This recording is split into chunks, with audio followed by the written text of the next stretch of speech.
Welcome back. Last week I shared with you how easy it is to lay out a floor plan, and this week I'm going to show you what we did with that floor plan for this particular client. So we are talking about master bedrooms today, and I want to show you the solution that we found. Hi, I'm Lisa Wood, interior designer in Asheville, North Carolina, and I specialize in living in place. If you haven't liked and subscribed yet, please do so. We come out with fresh content every week, and we're excited to share with you this master bedroom and how we were laying out the furniture to create a really beautiful oasis for them.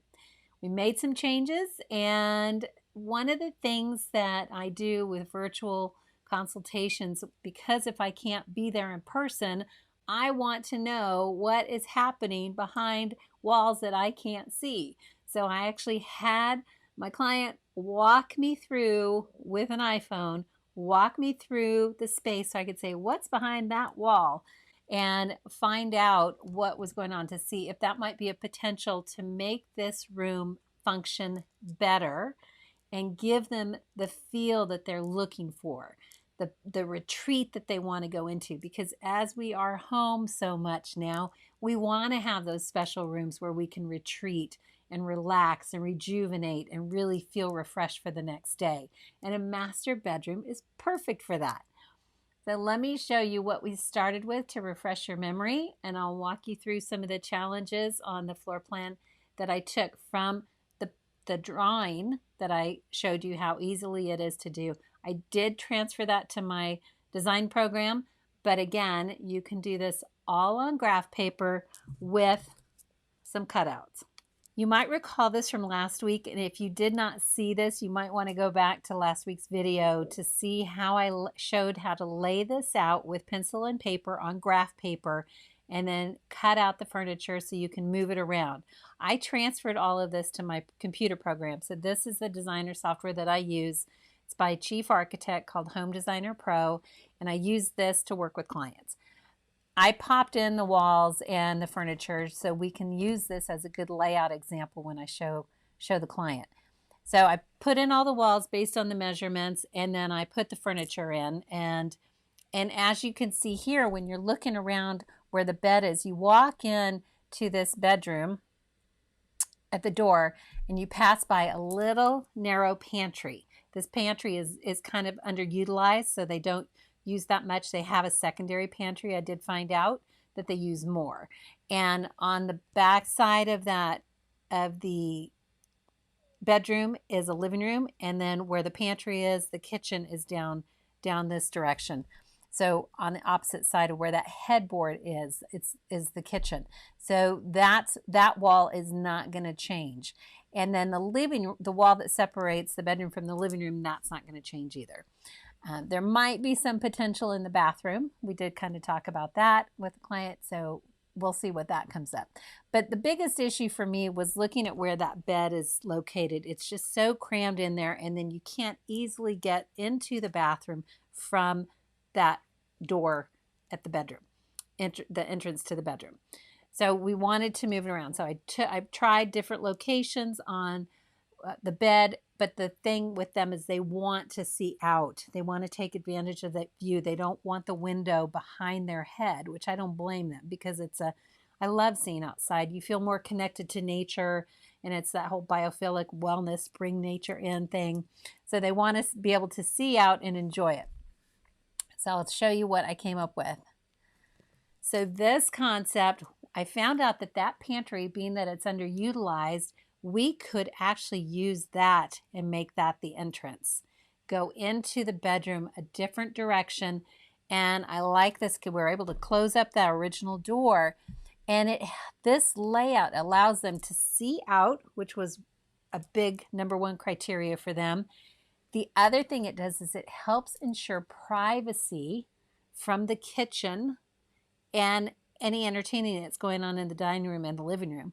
That's another big benefit by closing up that door.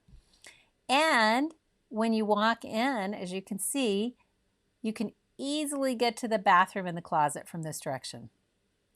So I took their furniture, laid it out. She has some concepts that she was sharing furniture-wise that they kind of liked. So I came and put those together in a what I call a style board. You might also know them as a mood board. And you can easily, again, do this just by finding pictures, printing them off, cutting them out, putting them in a book of things that you like. Or there are some free softwares out there that you can do to create your own.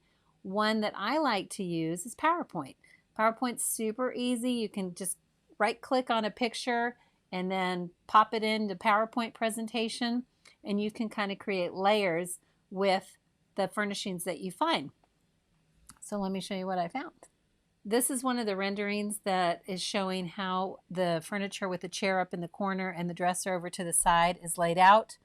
This is an example of their existing bed. I always say these renderings are not exact, but it helps just kind of give you a feel for what's available, how you can lay that room out. This is one of the examples of the style board that I put together. That is their bed. It's a big chunky bed, so they want to have some chairs in there that they can relax and have a retreat, a little bit lighter in color. And then I found some different options that will blend with the bed, but start taking it in a different direction because it was really dark in there, not a lot of color. Here's another option with a different colored rug. I kind of let that rug be the one that dictates the colors in it. I picked out these two nightstands because of the shape.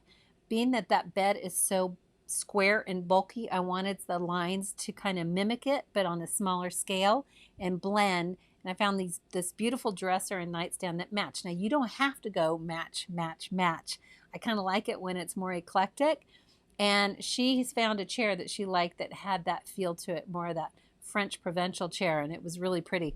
And I mixed it with kind of a rustic element because that bed is so unique. A third option brings in some blues. Again, keeping the chairs light. We can get two of these in that new layout that I created. Again, we're working with the bed and finding wood tones that are going to match. So if you've got pieces that are big and they're not changing, you want to find other furniture that's going to complement it and not compete. So this is keeping it really pretty. The bedding, that bedding just came on from the manufacturer. So I'm proposing that we go lighter, and then you can add other colors in. And when you get some drapery panels in, it'll really be beautiful. But that's the color palette, that Pantone colors down at the bottom. And again, just starting to pull it all in and see what resonates with you when you start doing that. Pinterest is great for that. But when you start collecting these items and putting them in and layering them in that PowerPoint presentation, it really helps you get a visual of what it could be like. If you have questions on actually how to do it and you want to see a demonstration, comment below and I'll be happy to do one for you.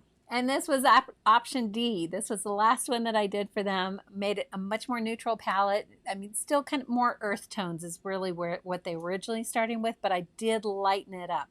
That tall piece in the back is something that you could find in a vintage antique store. You know, it could be a secretary, it could be something, but I like the storage in the bottom and the bookcases up top. You could do something really fun with that. And you can find a lot of these pieces at thrift stores, which is so fun to do it because their budget is not expansive. And so I'm trying to find ways to help them do this on a budget.